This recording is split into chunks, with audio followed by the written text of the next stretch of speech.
Help is pouring into Georgetown from around the country to prevent a possible free flow of flooding. Thousands of bags full of sand moving into a flood-prone area thanks to volunteer efforts by folks like James Turner. I'm trying. I'm doing the best I can do right now. Turner's Polly's Island home is flood-free, but next week his Georgetown City neighbors might be dealing with catastrophic conditions. It's a lot of work, but it's got to get done to protect the citizens. This is a very critical situation that could potentially happen here. The city's Public Works Department is getting ready for potentially significant rising waters. How you doing, Mr. Wright? So are homeowners in potential danger zones.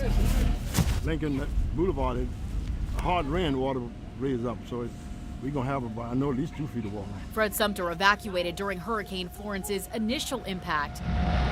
Upon his return, he was greeted by an army from as far away as Oklahoma. The threat of flooding and the hurricane that was coming on, headquarters contacted our district and said, hey, that looks like something that we need in the area. So the Army Corps of Engineers Louisville, Kentucky district drove east with this new and pricey sandbag making machine. Between 500 and 700 bags can be filled in just an hour. A service engineers like George Mingus are proud to provide. It's a very personal type thing. You know, if your house gets flooded, it's very personal. It's a personal disaster.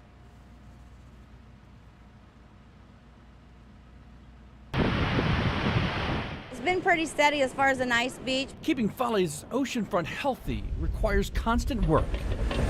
But when the hurricanes came through, it did some damage. Beachgoers like Bonnie Iverson watched as the Army Corps of Engineers went back to work. A multi-million-dollar renourishment project temporarily put on hold. Before Hurricane Florence, we had to remove all the construction equipment off of the beach so that it wouldn't be a hazard. Part of the washout was closed as large pipes were returned. The latest effort to build up the edge of America began in July, but flow shut down the operation last week. So we can determine how much sand was potentially lost during the storm event. Chris Wright is an Army Corps technician. He surveyed several miles of beachfront to see what Florence washed away. We do surveys before the storm and after the storm so we can determine any damage to see if we can acquire any federal funding for the project. The renourishment project is meant to protect infrastructure and homes, but for Iverson, it's all about preserving a way of life and keeping the state's economy healthy.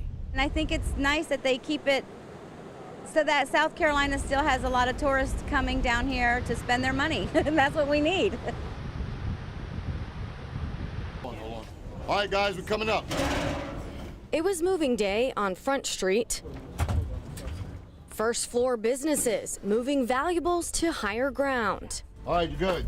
It's an unusual sight. How could they have that when you can watch it? Longtime local Donna Hill admits she's only evacuating at her landlord's request. I am evacuating to make everybody else happy, but no, I'm not worried about our place at all.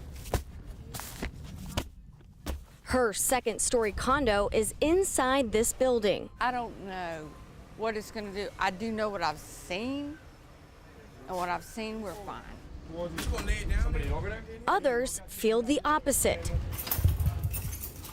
Jack Smith rents a dockside condo a block away. He says water levels have been higher than usual. Last night it was up over that pipe, that white pipe right there.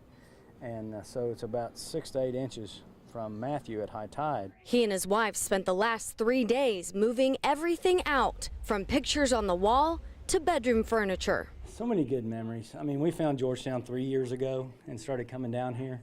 So it's a tremendous thing for us. Our kids got engaged in this condo.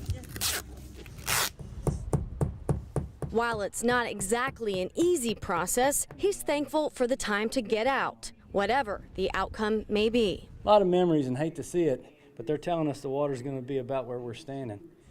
So it's going to be a disaster if that happens.